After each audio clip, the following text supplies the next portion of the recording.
이 시간 함께 말씀을 우리가 나누도록 하겠습니다. 오늘은 마태복음 13장에 나와 있는 천국복음에 대한 마지막 7번째 말씀입니다. 이 마가복음 13장에는 7개의 천국 비밀을 이렇게 말씀을 하고 있는데요, 여기서 알 수 있는 천국은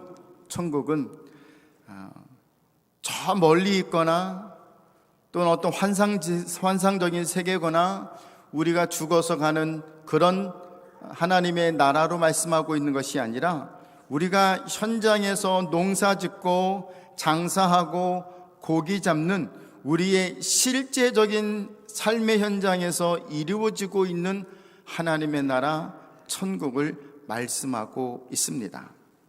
왜 이 말씀을 예수님은 천국 비유로 말씀하고 계신 것일까요?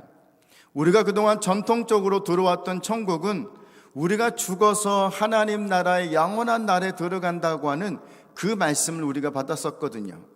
그런데 마태복음 13장만 묵상하면 천국은 우리의 현 세계 속에 나타날 수 있는 하나님의 나라라고 하는 것입니다.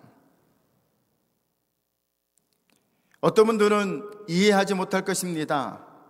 왜냐하면 이 세상은 생각할수록 구역질 나는 세상이고 구질구질하며 범죄와 속임수, 거짓이 가득한 땅인데 어떻게 이 땅이 천국이냐라고 생각하는 분들도 있을 것입니다. 왜 예수님은 우리들에게 우리가 살고 있는 이 땅이 천국이다라고 말씀을 하고 계시는 것일까요? 그 이유는 이것입니다. 신앙생활에 눈을 뜨라 하는 것입니다. 교회를 다니시는 분들의 이야기를 들어보면 보통 환상적인 생각을 갖고 교회에 오시는 분들이 많습니다. 보통 병 고침받기 위해서 오시는 분들도 있고요, 또 기도만 하면 모든 문제가 해결된다고 하는 그런 이야기를 듣고 문제 해결받기 위해서 교회에 오시는 분들도 있습니다. 대학 진로를 놓기 위해서, 직장 생활을 위해서, 사업의 생활을 위해서, 인간관계가 어려워졌기 때문에 이 문제들을 풀어보기 위해서, 해결하기 위해서 교회에 오신 분들도 있을 것입니다. 그러다 보니까 교회 안에서, 신앙생활에서 어떤 현상들이 생겨나는가? 자기의 삶에 나타나고 있는 그 문제에서 도망가려고 하시는 분들이 생겨나는 것이죠. 도피하려고 해요. 그래서 문제가 생기면 자꾸 옮겨 다니는 거죠. 문제가 생기면 안 보려고 하고, 문제가 생기면 대화를 안 하는 것이죠. 어떤 분들은 이 문제를 해결하기 위해서 기도원을 찾아가시는 분들도 있고 밤새 기도하는 분들도 있습니다. 이런 신앙생활이 잘못되었다고 말하는 것은 아닙니다. 이런 신앙생활 속에서 예수님이 우리에게 말씀하고 계시는 신앙이라고 하는 것은요, 문제에서 도피하고 도망가는 게 아니라 구체적인 우리의 삶의 그 문제에 동참해 들어가야 한다고 말씀을 하고 계시는 이유가 마태복음 13장의 이야기입니다. 그러니까 우리의 삶에서 먹고 마시고 자고 또 아기를 낳고 밥하고 빨리 하고 인간관계 갈등, 고부간의 갈등, 우리같이 이 이민 땅에 와서 언어의 장벽을 느끼며 인종차별을 느끼며 그렇게 어려운 현장 속에서 하나님은 우리가 천국을 느끼고 천국을 이루며 살아가야 한다고 말씀을 주고 계시는 것입니다. 그러니까 마태복음 13장의 이야기만 본다면 교회 안에 어리석은 사람은 누구냐? 문제가 있을 때 그 문제를 떠나는 사람이에요. 문제를 해결하기 위해 더 기도하고 더 말씀을 붙들며 십자가 앞에 나아가는 것이 아니라 그 문제를 도망가는 것이지요. 이런 우리들에게 로마서 1장 20절 말씀은 이렇게 우리에게 말씀을 주고 있습니다. 한번 같이 읽어볼까요? 로마서 1장 20절 말씀입니다. 창세로부터 그의 보이지 아니하는 것들 곧 그의 영원하신 능력과 신성이 그가 만드신 만물에 분명히 보여 알려졌나니 그러므로 그들이 핑계하지 못할지니라. 아멘. 자, 하나님께서 우리에게 우리에게 분명하게 보이셨습니다. 하나님의 뜻과 하나님의 말씀과 하나님의 일들을 우리에게 분명히 보이셨고 그것을 알리셨습니다.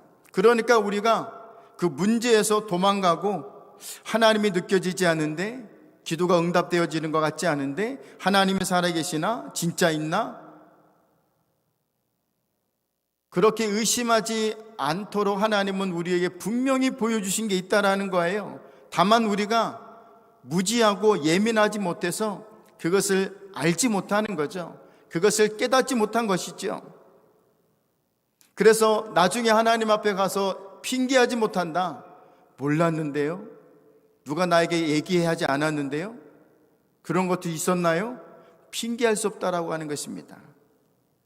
이미 하나님은 우리들에게 많은 것을 보여주셨어요. 그것도 분명하게 말입니다. 다만 우리가 깨닫지 못한 것에 대하여, 우리의 무지함에 대하여 하나님 앞에 기도할 수 있기를 바랍니다.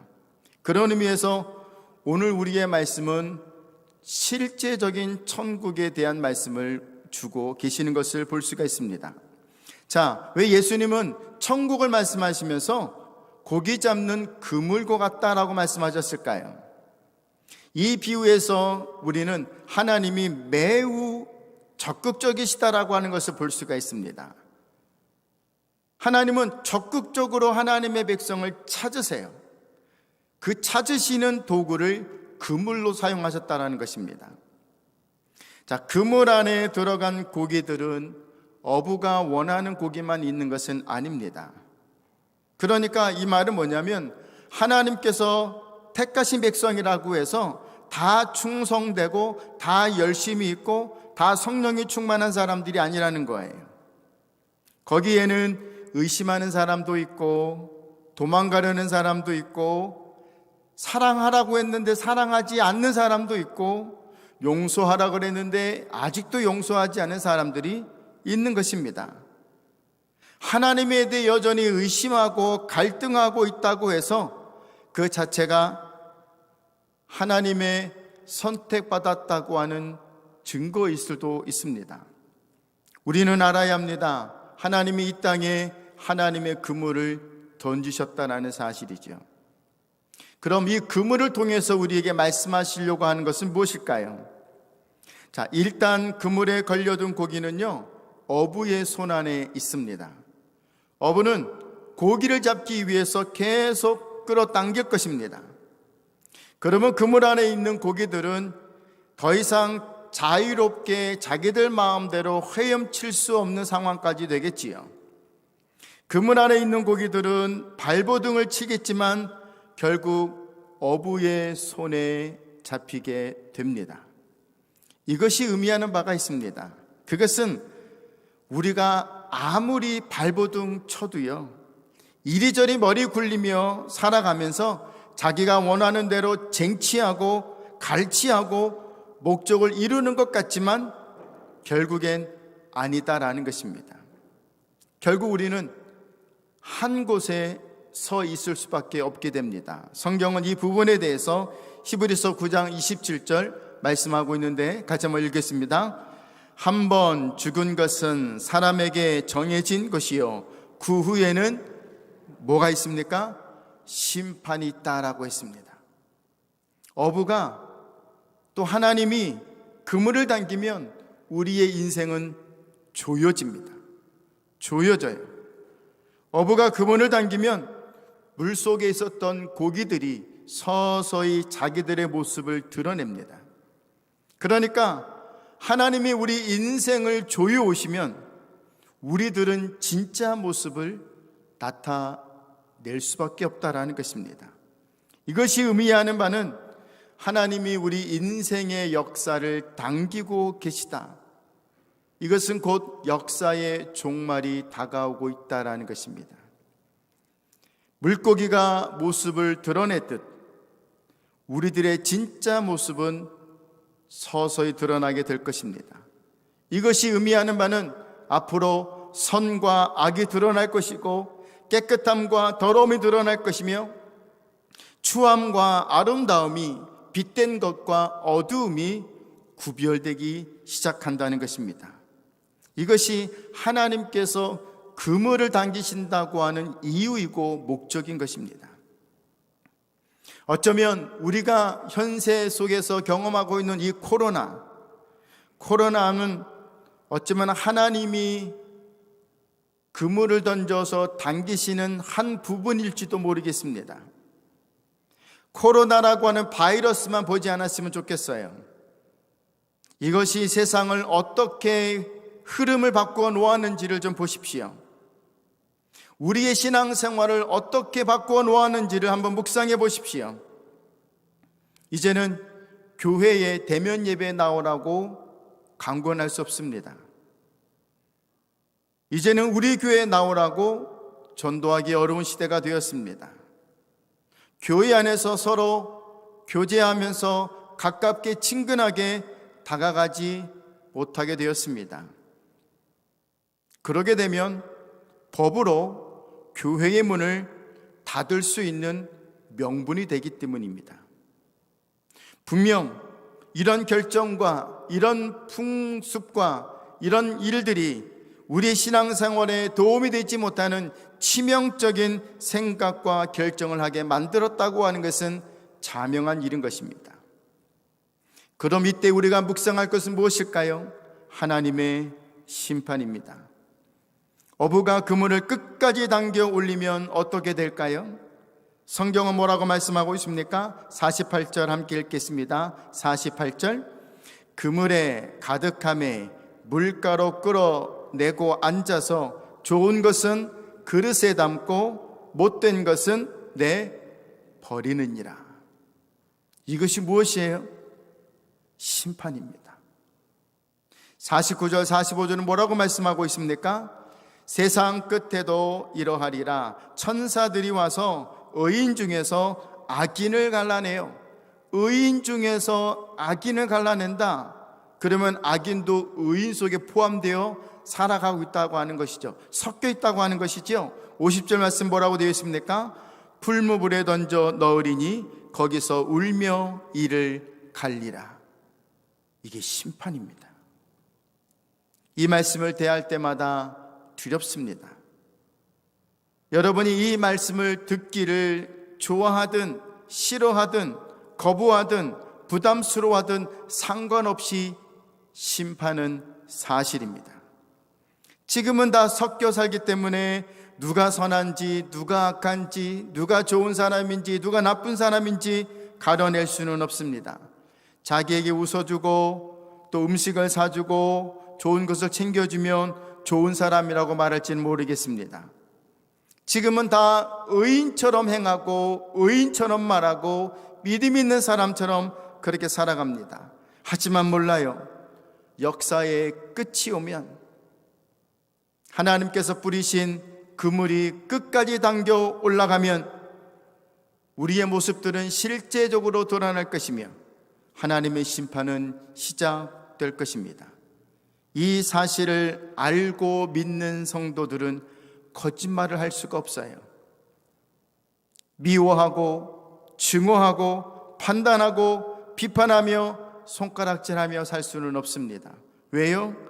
하나님의 심판을 사실로 믿기 때문입니다.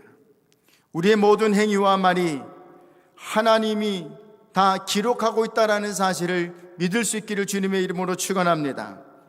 1년 뒤는 세상이 어떻게 바뀔까요? 10년 뒤는 세상이 어떻게 바뀔까요? 누구도 알 수 없습니다. 어떤 세상이 될지. 그러나 성경을 통해서 우리가 분명히 알 수 있는 것은 뭐냐? 하나님의 때는 도둑같이 임한다라는 사실입니다. 그러니까 지금 회개하지 않으면 안 돼요. 지금 구원받지 않으면 안 돼요. 지금 은혜 받지 않으면 안 되는 시간이 되는 것입니다. 마지막으로 깨달아야 할 교훈이 하나 있습니다. 어부가 그물을 던질 때에는 자기가 원하는 고기가 분명히 있었을 것입니다. 그런데 각종 고기가 그물에 담겨 있는 것이에요. 여러분들은 가라지 비유에서 주인이 밭에다가 골라 알곡을 뿌려 놓았지만 알곡 옆에 가라지가 자란다라고 하는 비유를 기억할 수 있을 것입니다. 사람들이 교회에 와서 이런 말을 합니다. 목사가 이래야지, 장로가 권사가 이래야지. 자기들은 그렇게 살지 않으면서 자기들은 이상적인 기준을 만들어 놓고 교회에 와서 목회자에게, 성도들에게 손가락질을 하며 사회의 부정적인 이야기들을 가지고 타박합니다. 우리 그리스도인들도 그들의 말에 스스로 반성하고 용서를 구할 것들은 구해야 하겠지요. 하지만 우리가 여기서 깨달아야 할 것은 이것입니다. 우리의 부족함과 허물과 실수가 있음에도 불구하고 하나님의 구원을 이루어가는 곳이 바로 교회라는 사실입니다. 우리는 이 사실을 잊으면 안 될 것입니다. 우리가 아무리 잘 하려고 해도 안 될 수도 있습니다. 같은 실수를 반복할 수 있습니다. 안 하면 더 좋겠지요. 하지만 그렇게 넘어지고 쓰러지고 자빠지면서 교회 안에서 용서받고 사랑받으면서 십자가 예수 그리스도 보혈 앞에 나아가 변화받는 장소가 교회라는 사실을 잊어서는 안 될 것입니다. 그러므로 사랑하는 토론토 꿈의 교회 성도 여러분, 가라지 때문에 여러분의 신앙에 손해가 없기를 주님의 이름으로 축원합니다. 누구를 미워하고 누구를 싫어하고 누구를 용서하지 못해서 자신이 괴물이 되어가고 있다는 사실을 잊으면 안 될 것입니다. 반드시 오늘도 변화받아야 할 성품은 있고 기질이 있고 성질이 있을 것입니다. 하나님께서 우리를 그물을 사용하셔서 택하셨습니다. 그리고 우리를 붙들고 계시고 지금의 마지막 때라고 하나님이 우리에게 사인을 주고 계십니다. 하나님의 심판이 다가오고 있음을 깨달을 수 있기를 주님의 이름으로 축원합니다. 그것이 천국 비유의 마지막 그물 비유인 것입니다. 오늘 내가 변화받아야 할 것이 무엇인지를 깨닫고 부지런히 십자가 앞에 예수 이름 앞에 나아가는 믿음의 성도들 될 수 있기를 주님의 이름으로 축원합니다. 함께 기도하겠습니다. 아버지 하나님, 천국 비유가 저 멀리 있는 것이 아니라 또 죽어서 가는 곳이라고만 생각하지 말고 우리의 현장과 삶의 지금 세계 속에서 이룰 수 있는 하나님의 나라인 것을 알고 깨달으면서 하나님의 말세가 다가오고 있는데 더 열심히 하나님의 나라를 이루고 하나님의 천국을 우리의 가정의 삶에 이루며 살아갈 수 있는 믿음의 사람, 소망의 사람, 또 사랑의 사람이 되는 우리 모든 꿈의 교회 성도들이 되게 하여 주옵소서. 감사하며 예수님의 이름으로 기도하옵나이다. 아멘.